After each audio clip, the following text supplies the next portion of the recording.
ये तकरीबन रुबो सदी से जो मगरिबी ममालिक हैं उनकी असेंबली और अदालतों के फैसले अगर आप सुन लें, आपको अंदाजा हो जाएगा कि वो कितनी जहनी पस्ती का शिकार हो चुके हैं और कहां पहुंच चुके हैं। मसलन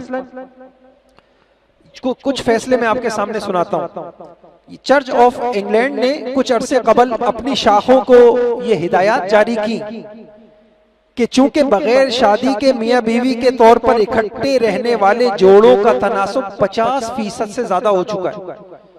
50% जोड़े बगैर शादी के रहते हैं, बगैर शादी के जिंदगी गुजारते हैं।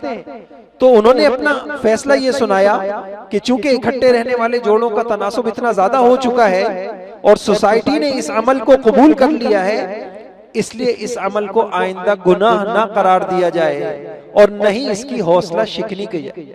ये उनका मजहबी तबका ये फैसला कर रहा है। अब बात हमारी हाथों से निकल चुकी है, तो हालांकि उनकी किताबों में भी लिखा हुआ है, तौरात में, इंजील में जिना किसी भी शरीयत में जायज नहीं है, लेकिन उन्होंने कहा कि जी अब हम यहाँ तक पहुंच चुके हैं, आधी दुनिया ने, उनकी आधी दुनिया ने इस अमल को कबूल कर लिया है, अब आप इस अमल को बुरा ना बोले, अब इसको गुनाह भी ना बोले। अब आप तसव्वुर कीजिए कि ये उनके फैसले हैं और इससे अंदाजा कर लें। और अगला फैसला सुनिए। गुज़िश्ता साल बरतानिया की एक हाई कोर्ट ने फैसला दिया कि मियां बीवी के तौर पे इकट्ठे रहने वाले दो हम जिन्स पर मर्द कानून की नजर में मियां बीवी मुतसव्वर होंगे। हम जिन्स शादी, मर्द की मर्द से, औरत की औरत से शादी, उन्होंने कहा अब आइंदा के लिए ये भी कानूनी तौर पर मियां बीवी तसव्वुर होंगे।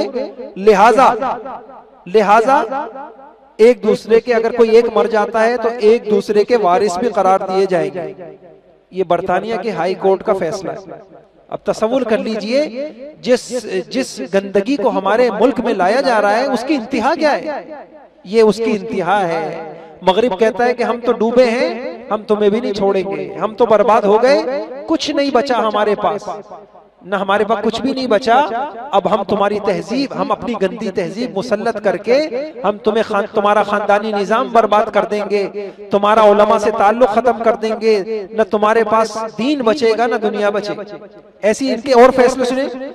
गुज़िश्ता कुछ अरसे पहले इटली की सुप्रीम कोर्ट ने फैसला दिया कि कोई औरत अपने खाविंद के अलावा दूसरे मर्द के साथ भी ताल्लुक कायम कर सकती है, लेकिन रात उसे बहरहाल अपने खाविंद के साथ घर पे गुजारनी होगी। ये उनके फैसले। ये वो मेरे भाइयों, ये वो इंतहा है, ये वो इंतहा है जिसकी इब्तिदा को आज हम महसूस नहीं कर रहे और जिसको हम सरसरी ले रहे हैं। जिस आप यूं कह लीजिए बेपर्दगी को मैंने पिछले जुम्मे भी अर्ज की थी, पिछले से पिछले जुम्मे बात अर्ज की थी। नताइज हमें भी तस्लीम नहीं है, असबाब हम इख्तियार वही कर, ज़िना के नताइज और ये वाले नताइज तस्लीम है। खुदा ना करे कि किसी कल कोई बच्ची ये इतनी तालीम में आगे हो जाए मुसलमान बच्ची के वो भी ये नारे लगाने लग जाए, तो ये नताइज हमें तस्लीम है? कभी तस्लीम नहीं।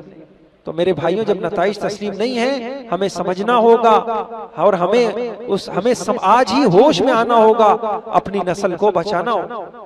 अब करना क्या है?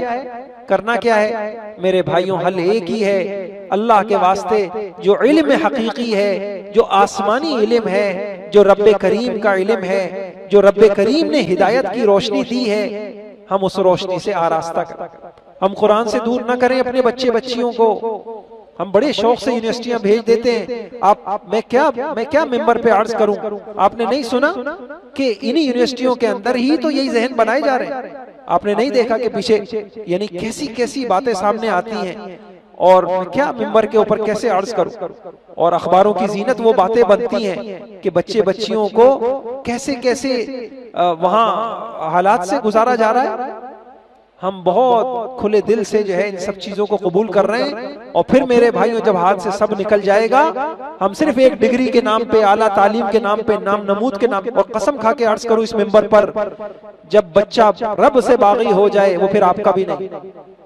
और आप महसूस कर रहे हैं, मैं जानता हूं उन लोगों का कर्ब जो बड़ी उम्र के हैं और मैंने बहुत सारे लोग वो ये एक बात मुझे बोलते हैं, और जो मैंने एक बात सुनी वो क्या कि हमसे जो बड़ी गलती हुई, हमने इनको शुरू उम्र में दीन से वाबस्ता ना किया।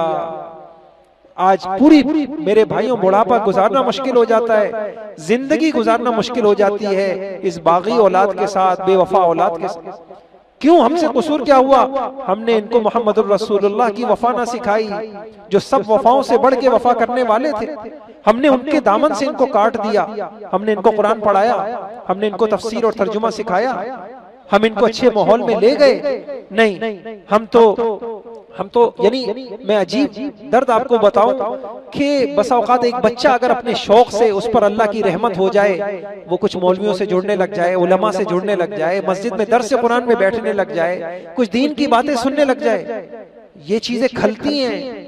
बच्ची बुर्का पहनने लग जाए, माँ रुकावट बनती है। तो मेरे भाइयों फिर इस बेवफाई का नतीजा, अल्लाह की कसम, मैंने आपसे एक बात अर्ज की थी, अल्लाह सजा फौरन नहीं देते, उसकी लाठी बे आवाज है, उसका मकर, उसकी तदबीर बड़ी खुफिया होती है। वो कहां से पकड़ता है इंसान क्या उसको पहचान सकता है? उसकी पकड़ आती है, वो ऐसी आती है कि फिर इंसान को पता नहीं चलता। फिर इंसान का बुढ़ापे के अंदर एड़ियां रगड़ते रगड़ते इंसान मरता है, कोई उसकी औलाद उसका साथ नहीं देती। ये वो नतीजा होता है कि तुमने अपनी औलादों को हमसे बागी किया था, मस्जिद से दूर किया था, कुरान से दूर किया था, मेरे नबी की और उनकी सीरत से दूर किया था। अब तुम, नतीजा ये है कि वो अब तुम्हारी भी नहीं। इसलिए भाइयों, अल्लाह के वास्ते, अल्लाह के वास्ते जगह जगह मकातीब कायम किए जाएं। आप मशवरा कीजिए उसका, हमसे मशवरा कीजिए। अल्लाह का फजल है, जिन माँ बाप को ये फिक्र सवार हो गई, वो बैरून मुल्क साउथ अफ्रीका के मुसलमान और माशाल्लाह ऐसे खानदान कि वो किसी इलाके में चले जाएं, वो अपने घर बाद में बनाते हैं, अपने बच्चों की दीनी तालीम का बंदोबस्त पहले करते हैं। अपने बच्चों की दीनी तालीम का बंदोबस्त करके आप उनको जितनी दुनिया पढ़ा सकते हैं आप पढ़ा लें। इंशाअल्लाह दुनिया भी बनेगी, आखिरत भी बनेगी। लेकिन मेरे भाइयों, दीन से दूर रख के, अल्लाह की कसम खा के अर्ज कर रहा हूँ, ये बेवफा औलाद न दुनिया के में किसी काम आएगी, ना आखिरत में किसी काम आएगी, ना कब्र में किसी काम आएगी। तो हमें क्या करना है? हमें अपने खानदानों को संभालें, बड़े बैठ जाएं, फिक्र करें कि या अल्लाह हमारे खानदान की बच्चियां किधर जा रही हैं, ये इनके लिबासों, इनकी सोच क्या हुआ, हम तो ऐसे नहीं थे, ये इनकी जबानों के बोल कैसे बदल गए, इनकी सोचें क्या बदल गई। बैठ जाइए, सोच लीजिए, होगा तो वही जो अल्लाह चाहेंगे। लेकिन आप बरी उस जिम्मा हो जाएंगे, या अल्लाह हम रातों को उठे थे, हमने रातों को उठ के रोए थे, एक एक की मिन्नतें की थी, हमने अपनी समझाने की कोशिश की थी, अपनी पिछली गफलतों के ऊपर तौबा हो, इस्तिगफार हो कि या अल्लाह हमने सिर्फ जबान को देखा, ये नहीं देखा कि जिस जगह हम इन बच्चों की तालीम का फैसला कर रहे हैं यहाँ उसका ईमान भी बच पाएगा या नहीं बच पाएगा। हम सिर्फ ऊंची डिग्रियों को देखा और हमने ये नहीं देखा कि जिस जगह हम बच्चे को दाखिल कर रहे हैं यहाँ इस बच्चे की हया भी महफूज रहेगी या नहीं रहेगी। इस पे पिछली पे तौबा हो, इस्तिगफार हो, उलमा से मशवरा हो कि जी अब मुझसे हो गया, ये हो गया, अब आप मुझे रहनुमाई दिए, मैं अपने कब्र बनाना चाहता हूँ। मैं अल्लाह की कसम खाता हूँ, अल्लाह बड़े करीम है। इंसान अगर किसी भी जिंदगी के किसी मौके पर इंसान हकीकत को समझ ले और इंसान हक की अदायगी का फैसला कर ले, इंशाअल्लाह माफी हो जाएगी, माफी हो जाएगी।